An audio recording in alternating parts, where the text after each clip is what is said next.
Hello and welcome to Transmission. Tonight I am joined by Mish Pony.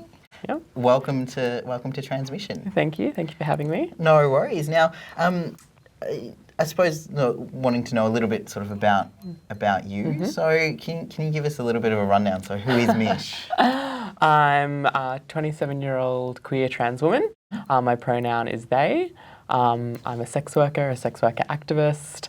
I've also done a lot of queer activism over the years. I'm a dog owner, a dog lover, lots of things. Awesome. Yeah. So I suppose you said that you're sex worker activist. Mm-hmm. So how long have you been involved with that? Yeah, so I've been involved in sex work for maybe the past, off and on for the past 7 years, Mm-hmm. and sex worker activism for maybe 6 years. And I definitely came to sex worker activism through doing like university queer activism and that kind of stuff. Yeah. Yeah, but got introduced to Scarlet Alliance, which is the Australian Sex Workers Association, through a friend who I was living with who was working for them at the time. Yeah. And so what sort of roles, I suppose, do you take in that? So for a number of years, I've been the admin officer for Scarlet Alliance, but I took a break for 2 years to go travelling. I've also been the elected trans representative for Scarlet Alliance. I also did a brief stint as the international spokesperson. I've gone to Papua New Guinea about 3 times for a couple of weeks at a time to support the capacity development project over there, and just done other like workshops, conferences, lots of things. Cool. Yeah. And what do you enjoy sort of most about doing that sort of the activism?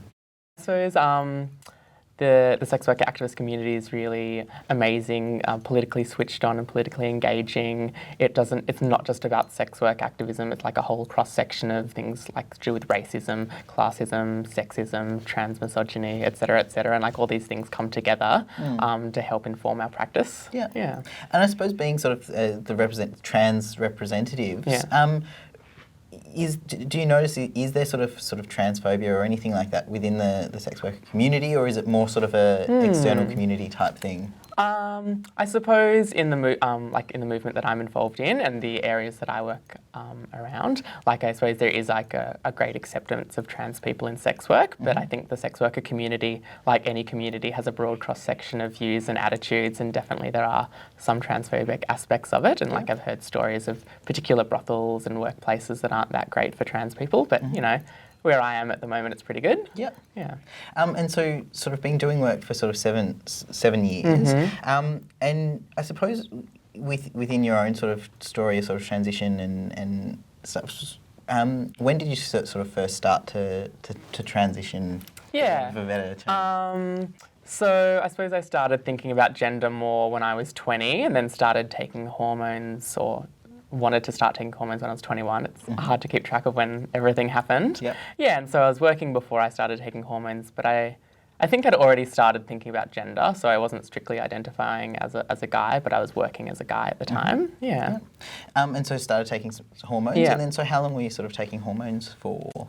Yeah, so I stopped working when I was taking hormones initially just because it was really hard to get my head around the changes that were happening to my body and working stuff out. Yeah. I took hormones probably continuously for maybe 5 years, and then decided to take a break. I think I was overseas and I'd actually run out, and so I just stopped taking them for a while and noticing some changes to my body that I actually quite liked. So I stopped taking them, then started taking testosterone for a while off and on just to see what that would do to my body, and then stopped taking T, and then now I'm hormone free for about just over a year, I think. Yeah. Yeah.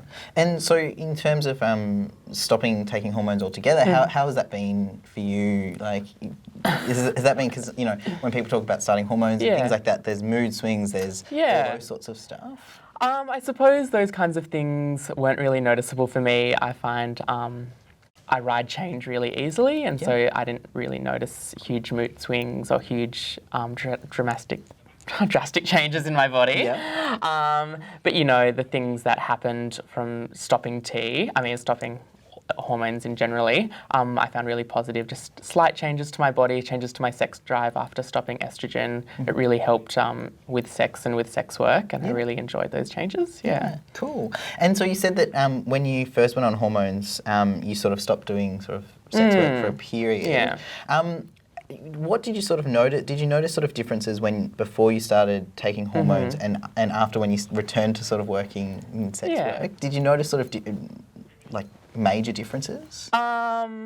Yeah, like total major difference in clientele, in what people wanted me to do or expected me to do. Like I suppose as a boy, I was quite young and twinky and quite femme, which actually worked against me a lot of the time because I was too feminine to be a guy. Basically, is what I actually was told by one brothel manager. Yeah. But then working as a trans woman later on, there is that pressure to be feminine, which is a negative and a positive in some ways. And yeah, just different sex roles, different clientele who are heterosexual or bisexual, that kind of thing. Yeah.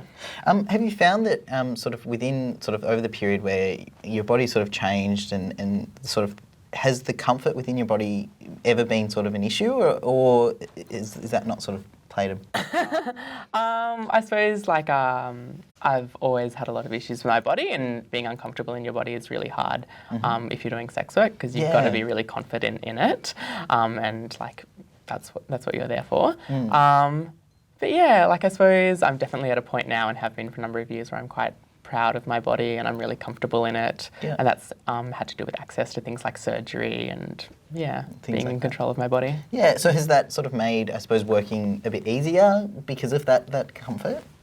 I don't know. I think it's hard to separate it just into one thing because there's also the issues of being more mature, being more experienced, being able to negotiate things better, which, it's definitely easier if you're comfortable in your body, but it's also many other factors.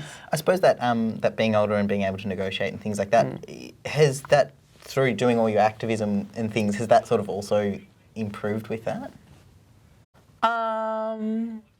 I don't know. It's hard to say because I feel I'm very different people when I'm being an activist or being a sex worker and I don't see the roles overlapping that much. But I suppose confidence in one area can spill over to confidence in the other area, but what comes first? Yeah, exactly. And so you said that you'd also done some queer activism. Are you still doing sort of queer activism outside of sex work? Yeah, I suppose I am in a context that's people might not notice as queer activism, and that I suppose would be my land project, which is a queer land project that I've started up with some friends. We bought a rural block of land kind of in the middle of nowhere and want to eventually turn it into a self-sustaining communal living situation for queer people, and specifically with a focus of queer women. Awesome. Yeah. That's really cool. Yeah. I'd actually really like to ask more about that, but we're running out of time, unfortunately. But thank you so much for coming on and having a bit of a chat to us. So big thanks to Mish. You've been watching Transmission.